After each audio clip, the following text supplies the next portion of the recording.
The night sky above Puerto Rico was unusually clear.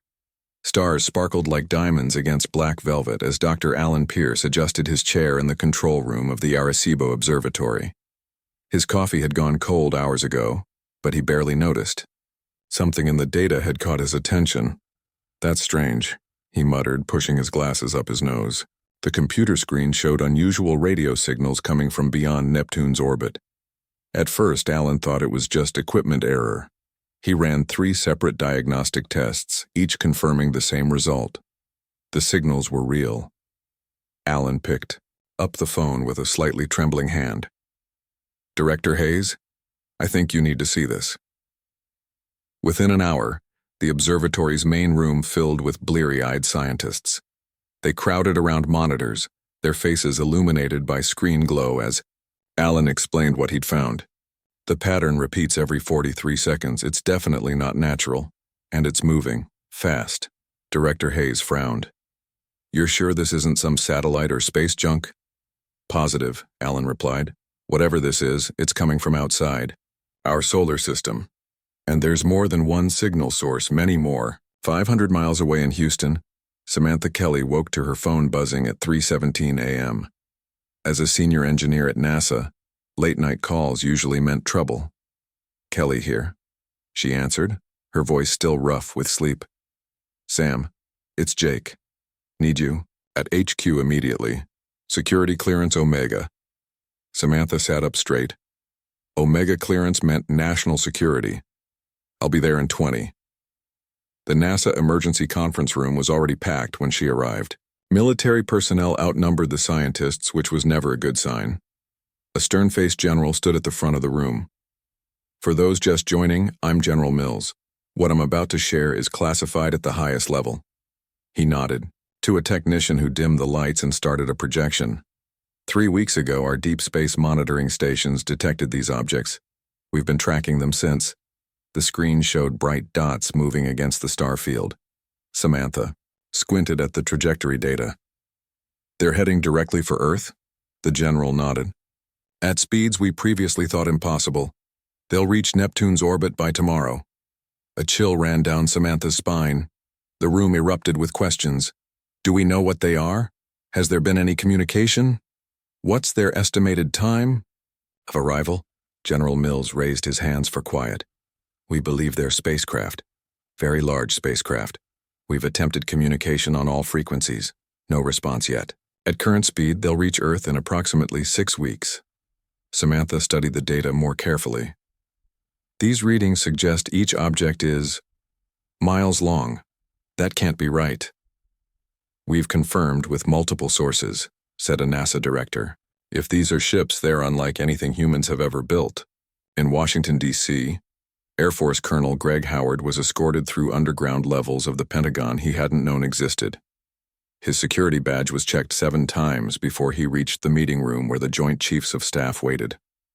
"Colonel Howard," said the chairman, "your combat record and work on experimental aircraft make you uniquely qualified for a new assignment. As of now, you're heading up the air defense component of Task Force Aegis." Greg's expression remained professional, but his heart raced. "May I ask what threat we're defending against, sir?" A large screen lit up showing objects moving through space. "We're calling this a first contact scenario, Colonel, though the lack of communication suggests it may not be a friendly one." News of the approaching fleet leaked to the public 3 days later. A junior communications officer at the European Space Agency posted a cryptic message online. "They're coming. Hundreds of them." Within hours, blurry photos from observatories appeared on social media. By evening, the president addressed the nation. "My fellow Americans, we have confirmed the presence of extraterrestrial vessels approaching Earth. While we don't yet know their intentions, we are taking all necessary precautions. I urge everyone to remain calm and follow emergency guidelines as they're issued." Calm was not what followed. Grocery stores emptied within hours.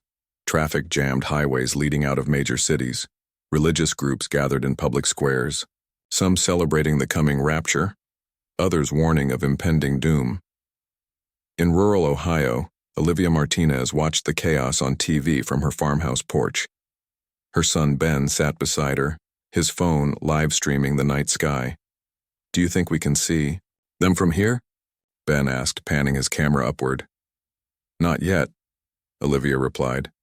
"They're still past Jupiter, according to the news." Ben's phone suddenly focused on something unusual, tiny points of light moving in formation. "Mom, look!" Olivia stood up. The lights weren't planes or satellites, they moved with purpose in perfect geometric patterns. "Ben, are you recording this?"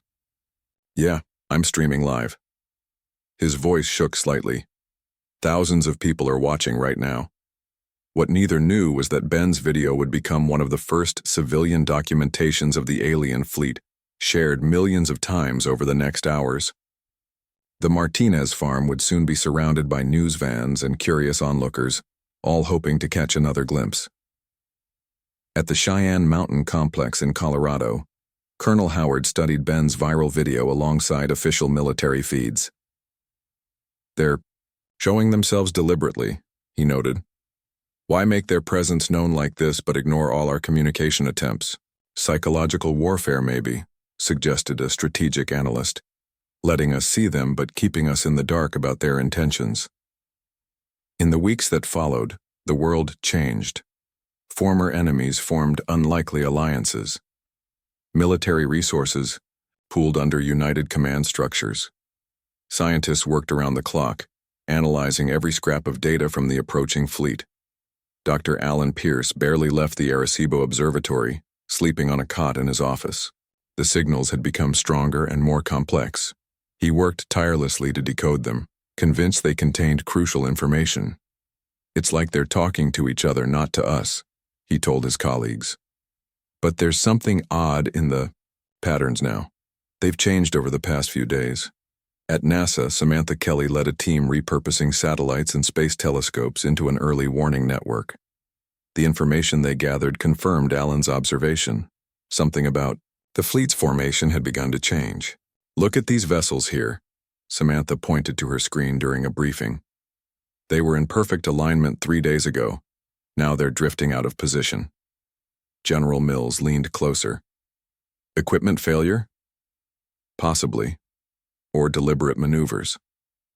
Hard to tell without understanding their technology." As the fleet passed Jupiter's orbit, a new development caught everyone by surprise. 3 smaller vessels detached from the main group and accelerated toward Earth at even greater speeds. Colonel Howard was woken at 2 a.m. with the news. By dawn, he was airborne in a military transport headed for the newly established Space Defense Command Center in Nevada. "Options?" he asked his team upon arrival. "Limited, sir," replied Major Frank West. "We can track them, but our most advanced missiles would be like throwing rocks at a battleship, and we don't know if attempting to strike would be seen as an act of war." Howard studied the projected paths of the 3 advanced ships. "Where are they headed?" "Current trajectory suggests Earth orbit. They'll be here in 6 days." Across the globe, people waited and watched. Religious services swelled. Some communities held end-of-the-world parties. Others built bunkers and stockpiled supplies. On the Martinez farm, Olivia decided to stay put despite evacuation recommendations. "This land has been in our family for generations," she told Ben as they reinforced the cellar. "If this is the end, I want to face it here." Ben nodded, though fear gnawed at his stomach. That night, they joined millions watching live feeds as the 3 advanced ships became visible to the naked eye.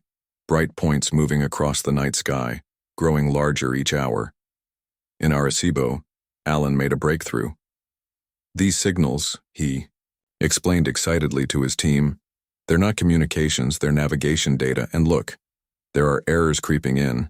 Calculation mistakes." His colleague frowned. "You're saying alien computers make mistakes?" "I'm saying something's interfering with their systems," Alan replied. "And whatever it is, it's getting worse."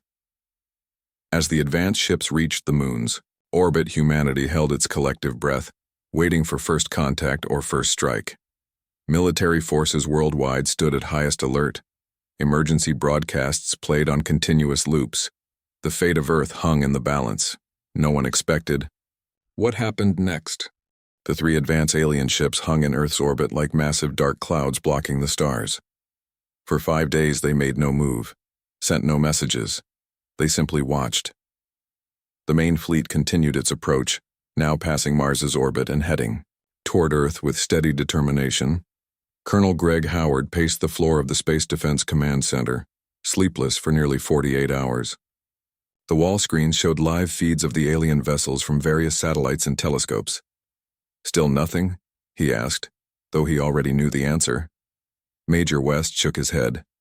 "No response on any frequency. Dr. Wright is trying something new today." Dr. Carla Wright, the nation's top linguist and recently appointed head of the Alien Communication Initiative, had assembled a team of experts from around the world.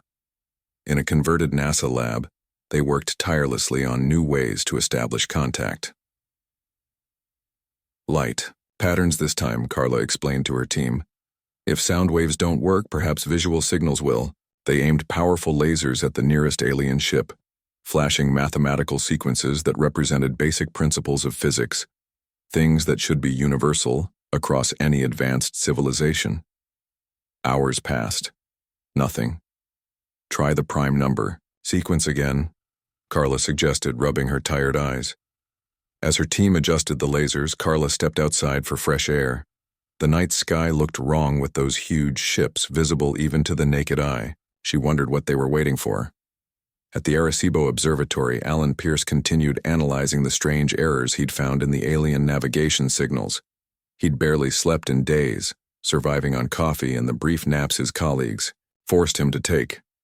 "The errors are increasing," he told Director Hayes, pointing to his data. "Look at these patterns. It's like their navigation systems are fighting against some kind of interference. Could it be our satellites? Maybe an unintentional jamming effect?" Alan shook his head. "No, it's coming from within their fleet. Something internal is causing these problems."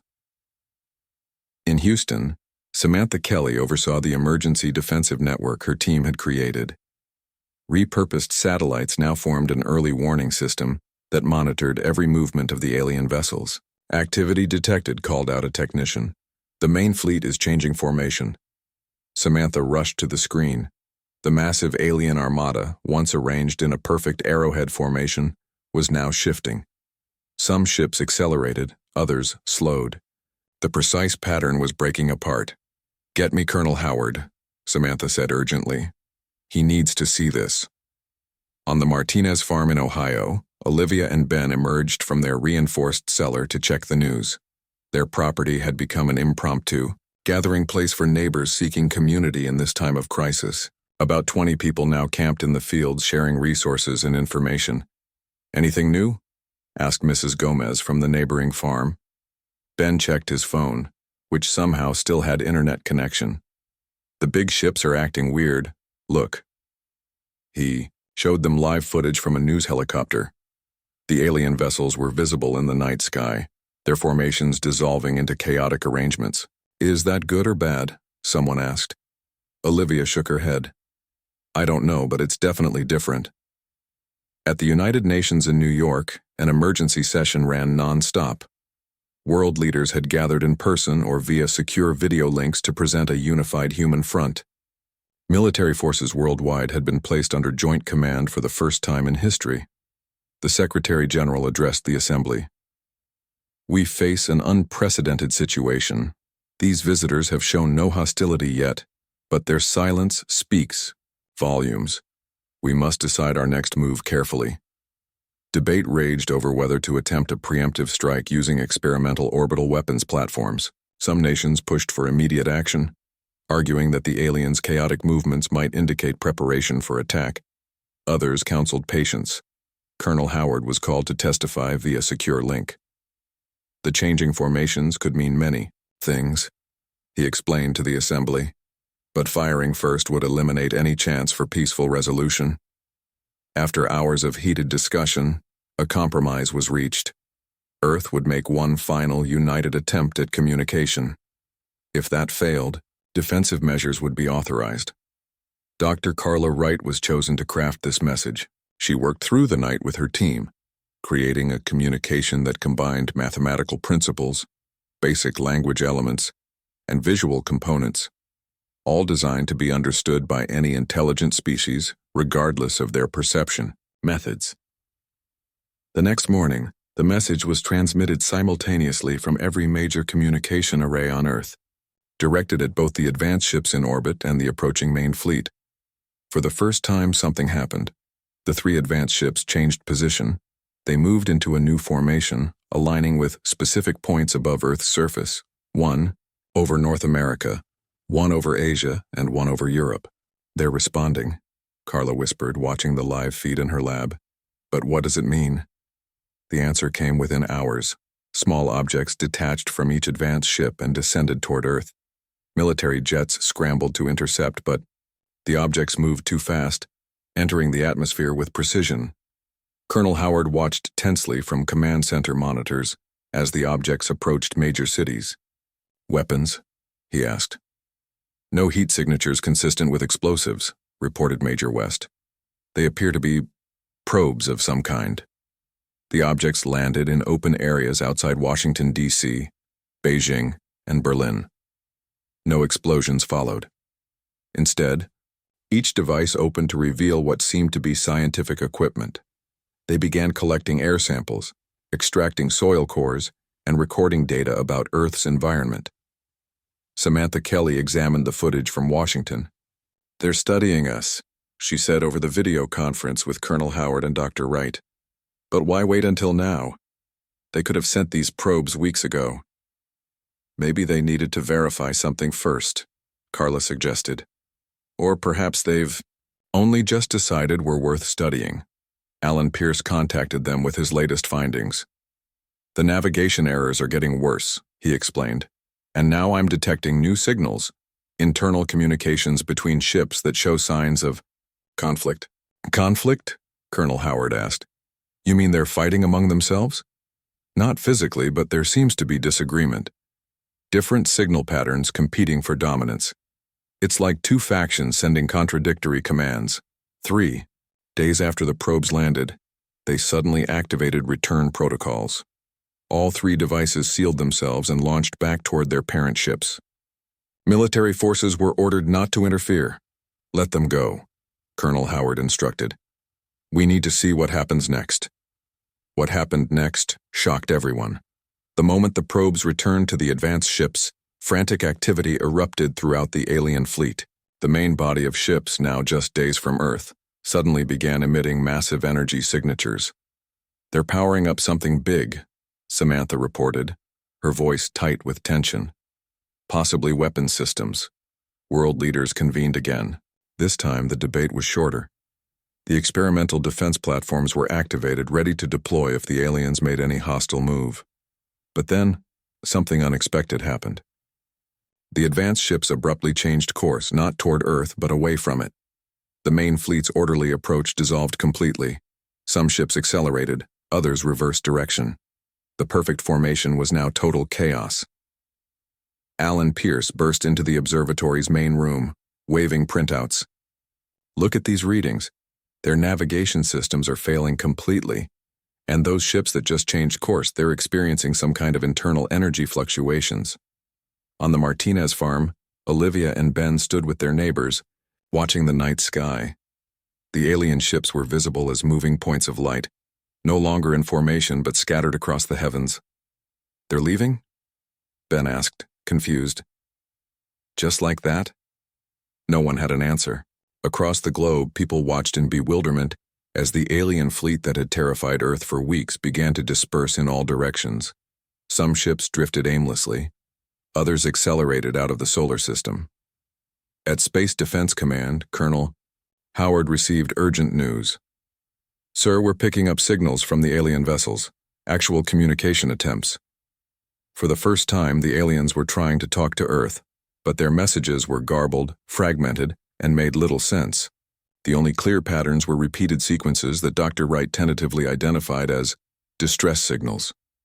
The most puzzling development came when several alien ships suddenly lost power near Mars's orbit. They drifted, dark and silent, like enormous, derelict ships on a cosmic ocean. "Something went very wrong for them," Samantha said, studying the data. "And I think it happened after those probes returned with samples from Earth."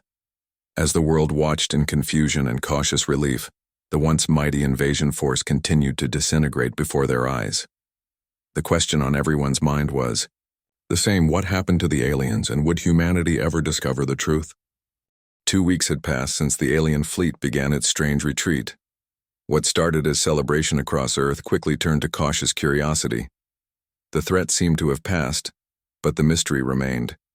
Why had such a powerful force suddenly abandoned its approach? Colonel Greg Howard stood before a panel of military and civilian leaders in the Pentagon's largest conference room. Behind him, screens displayed images of alien ships now drifting near Mars's orbit. Most of the fleet has either left our solar system or lost power, he explained. Approximately 30 vessels remain in the vicinity of Mars. They show minimal energy signatures but no sign of movement. Are they dead in the water, so to speak? Asked the Secretary of Defense. That appears to be the case, Greg replied, but we can't be certain without closer inspection. Plans for such an inspection were already underway. In a secure facility in Florida, Samantha Kelly supervised the final preparations of the USS Valiant, Earth's first true spacecraft designed for deep space exploration. Originally a long-term project, the Valiant's construction had been accelerated when the aliens appeared. Engine tests are complete, reported a technician. Life support systems at 100%, Samantha nodded, making notes on her tablet. What about the shielding? Best we can do with current technology. It won't match what the aliens have, but it should protect the crew from solar radiation for the journey to Mars. The mission was both dangerous and essential. Earth needed to understand what had happened to the alien fleet and whether the threat might return. A crew of 12 had been selected: 4 pilots, 4 engineers, and 4 scientists.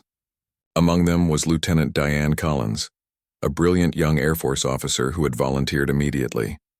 Diane had been Colonel Howard's protege for years.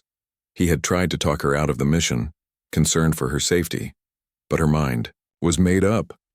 Someone has to go, she told him during their last meeting before launch. And I'm the best pilot for the job. Greg couldn't argue with that. Diane had the highest scores in the experimental spacecraft program.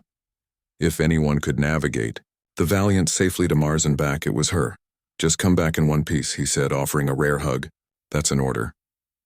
At the Arecibo Observatory, Alan Pierce packed his bags. He had been selected as one of the scientists for the mission, given his expertise in analyzing the alien signals. His colleagues threw him an impromptu farewell party, though the mood was more nervous than celebratory.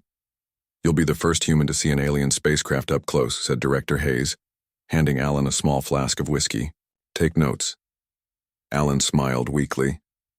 The honor wasn't lost on him, but neither was the danger. I'll write everything down, assuming they don't wake up and blast us when we knock on their door. Dr. Carla Wright would also join the mission. Her work, deciphering the fragmented alien distress signals, had proven invaluable. In her lab, she reviewed her findings one last time before departure. They were definitely asking for help, she told her assistant. But the messages cut off abruptly. Something catastrophic happened on those ships. The night before launch, Olivia and Ben Martinez watched a special news broadcast about the mission. Their farm had returned to normal operations, though tourists still occasionally drove by hoping to see the spot where Ben had filmed his famous video. Do you think they'll find aliens? Ben asked his mother. Olivia considered the question. I hope they find answers, but I'm not sure I want them to find living aliens. Ben nodded in agreement. The world had changed. Even if this crisis had apparently passed, humanity now knew they weren't alone in the universe. And the first visitors had not come in peace. The USS Valiant launched on a clear morning in July. Millions watched the live broadcast as the sleek vessel rose from its pad, riding a controlled fusion burn into the sky. Unlike traditional rockets, the Valiant used technology partially inspired by the alien ship's energy signatures, a hybrid system that Samantha's team had developed in record. Diane Collins sat at the primary pilot station, her hands steady on the controls as Earth shrank behind them. Beside her, co-pilot Steve Rodriguez monitored the engine outputs. Approaching orbital velocity, Diane reported. All systems nominal. In the science bay, Alan and Carla settled into their stations. The journey to Mars would take just 12 days with the Valiant's advanced propulsion, a fraction of the time required by previous spacecraft, but still long enough for the small crew to feel the confinement of their quarters. "I keep thinking about what we'll find," Carla said quietly to Alan as they established their workstations. "Part of me hopes they're all dead." Alan nodded. "I know what you mean. But dead or alive, we need to understand what happened. If it was some kind of illness or technical failure, we need to know if it could affect us too."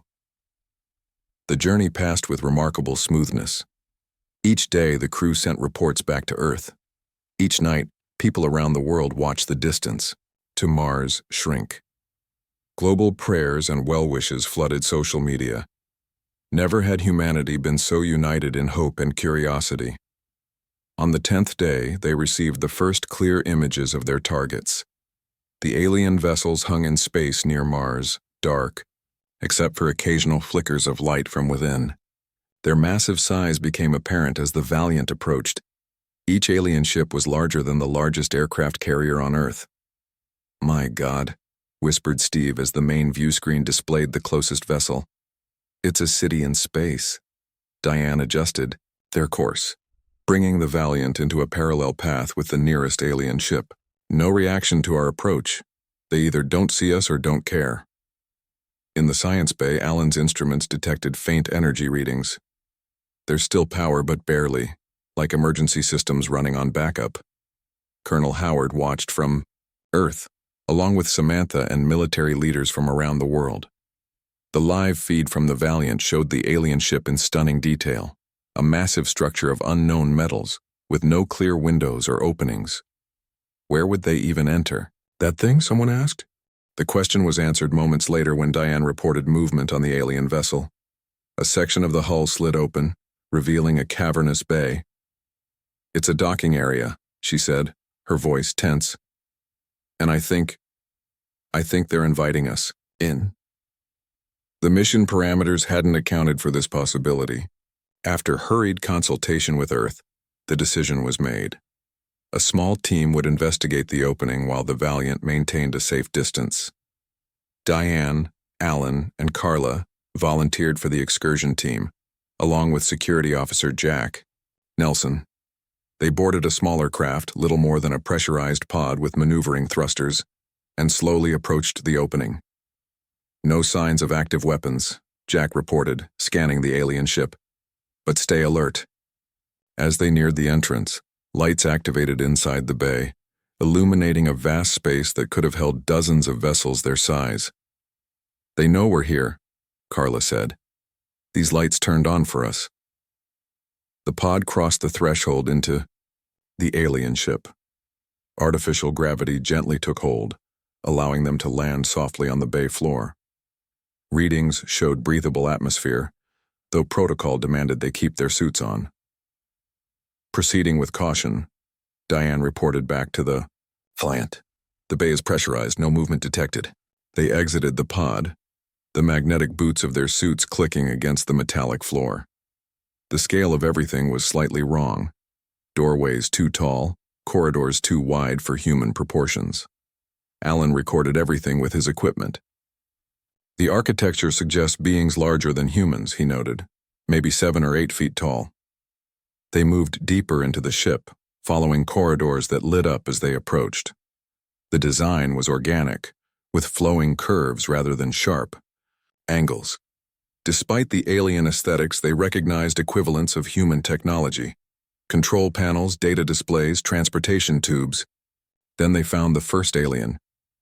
It lay in a corridor junction, a crystalline form about 7 feet long. Not quite solid, not quite liquid. Its body resembled a silicon-based gel with complex internal structures. It wasn't moving. "Is it dead?" Jack asked, keeping his distance. Carla approached carefully, scanning the being with her instruments. "I think so, but it's different than I expected. Not carbon-based like us." As they continued, they found more aliens in similar conditions. Some appeared to have collapsed while moving, others while operating equipment. Alan noticed patterns in their distribution. They were trying to get somewhere, he observed. Many were heading in the same direction before they fell. Following this trail led them to what appeared to be a medical facility. Here, dozens of aliens lay on examination surfaces. Equipment still hummed with minimal power. They were seeking treatment, Carla said quietly. Something was making them sick. In the center of the room, a larger display still functioned. It showed microscopic images that Alan immediately recognized. "Those are bacteria," he said, his voice filled with wonder. "Earth bacteria." The truth began to dawn on them. The alien probes had collected samples from Earth, including microscopic life forms completely harmless to humans, but evidently deadly to silicon-based life. "We didn't defeat them," Diane said, looking around at the fallen aliens. "Our germs did." As they explored further, the scale of the tragedy became clear. An entire civilization of advanced beings brought down by the simplest life forms Earth had to offer. The aliens had come to conquer, but had never considered that Earth's invisible defenders would strike first. 6 months had passed since the Valiant's historic mission to Mars. Earth had changed in ways no one could have predicted before the aliens came. Nations cooperated more closely than ever before. Scientists from former enemy countries shared research openly. A new sense of unity had emerged from the shared experience of nearly facing extinction. The alien ships near Mars had become a research goldmine.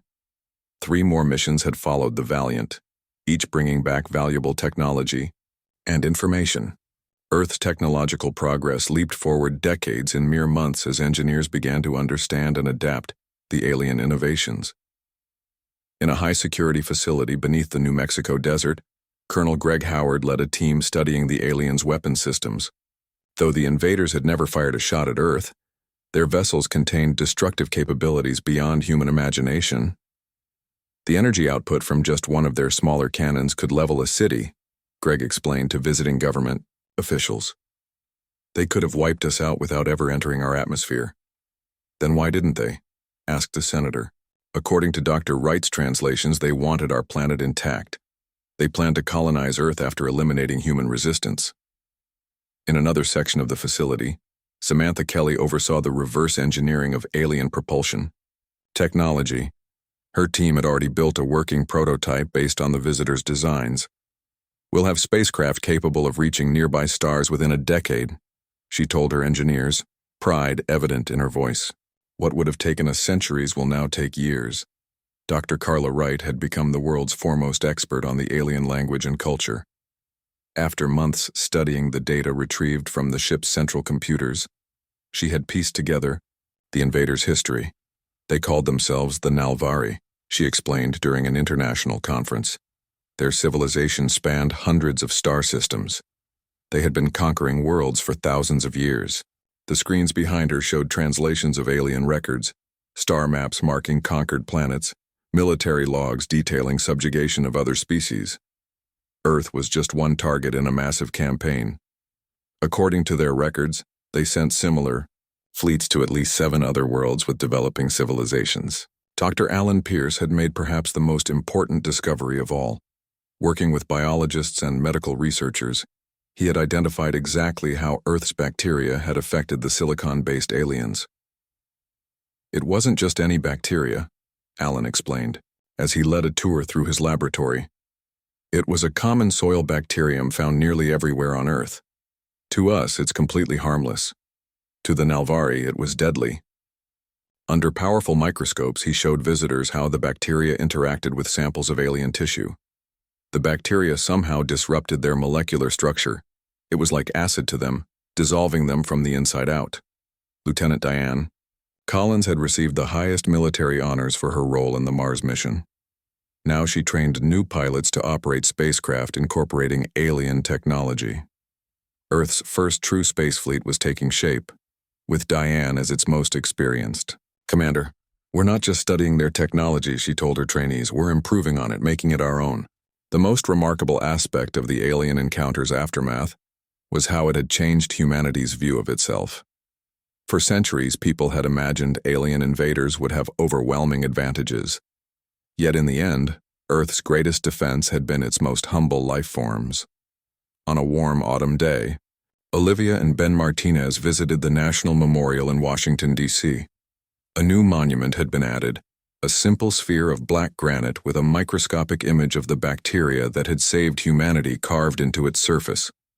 Water flowed over it continuously, symbolizing life's adaptability. "It's weird to think about," Ben said as they stood before the monument. "All our weapons, all our technology, and we were saved by dirt bacteria." Olivia nodded. "Life finds a way.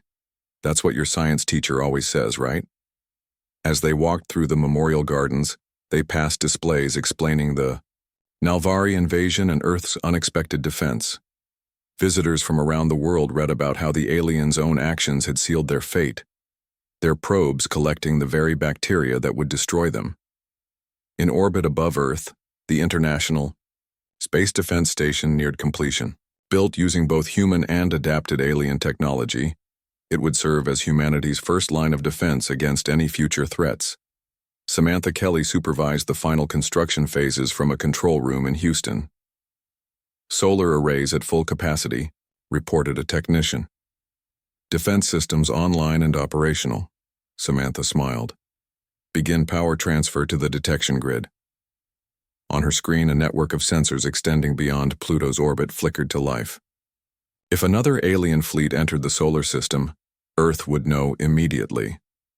In Puerto Rico, the Arecibo Observatory had been expanded and modernized. Alan Pierce had returned there after completing his work on the alien bacteria. Now he led a project using reconfigured alien communication technology to scan distant star systems. "We know the Nalvari came from the direction of Tau Ceti," he told his team, "and we know they conquered other worlds before attempting Earth. What we don't know is if any of those other civilizations survived." His new mission was to search for signs of life from those star systems, perhaps to find allies among the Nalvaris, other victims. The powerful new transmitters could send signals farther than ever before possible. "If anyone's out there who faced what we faced," he said, "they might want to know how we survived." Dr. Carla Wright made another breakthrough in her studies of the alien database. In a secure video conference with world leaders, she revealed her findings. The Nalvari invasion force experienced a schism when the bacterial infection began spreading, she explained. Some of their leaders wanted to retreat immediately. Others insisted on continuing the invasion despite the risks. The conflict had led to communication breakdown and the chaos observed in the fleet's final days. Some ships had tried to continue toward Earth, while others attempted to flee. Most importantly, Carla continued, according to their records, they sent warning signals back to their home systems. They told their people about the danger Earth posed. "So they won't be coming back?" asked the president. "Not likely," Carla replied. "In their eyes, Earth is a death trap, a planet teeming with invisible killers they have no defense against." Colonel Howard had developed a new planetary defense doctrine based on everything learned from the alien encounter. In a presentation to the United Nations Security Council, he outlined the strategy. "We no longer need to fear technological superiority," he explained. "Any species advanced enough to reach us will likely have evolved in a controlled environment, possibly for thousands of generations. Like the Nalvari, they may have lost resistance to biological diversity." The council members nodded in understanding. Earth's greatest strength was the very messiness of its biosphere, the countless microorganisms that had evolved alongside humans for millions of years. "Our best defense," Greg continued, "is what makes Earth unique. Life itself, in all its chaotic microscopic glory." As evening fell across the world, people looked up at the stars with new perspective. The universe had revealed itself to be full of wonders and dangers, but humanity had earned its place among the stars. Not through superior technology or weapons, but through the simple miracle of coevolution with Earth's smallest inhabitants. On the Martinez farm, Ben set up his telescope in the same spot where he had first recorded the alien fleet. Now he searched the heavens for different reasons, not out of fear, but curiosity. "Do you think we'll ever meet friendly aliens?" he asked his mother as she brought him a mug of hot chocolate. Olivia looked up at the vast, starry sky, I hope so. And when we do, we'll have quite a story to tell them. The story of how humanity discovered its greatest strength lay not in its machines or weapons, but in its connection to the very planet that gave it life. The story of how the mighty Nalvari came to conquer Earth, but vanished before reaching Mars.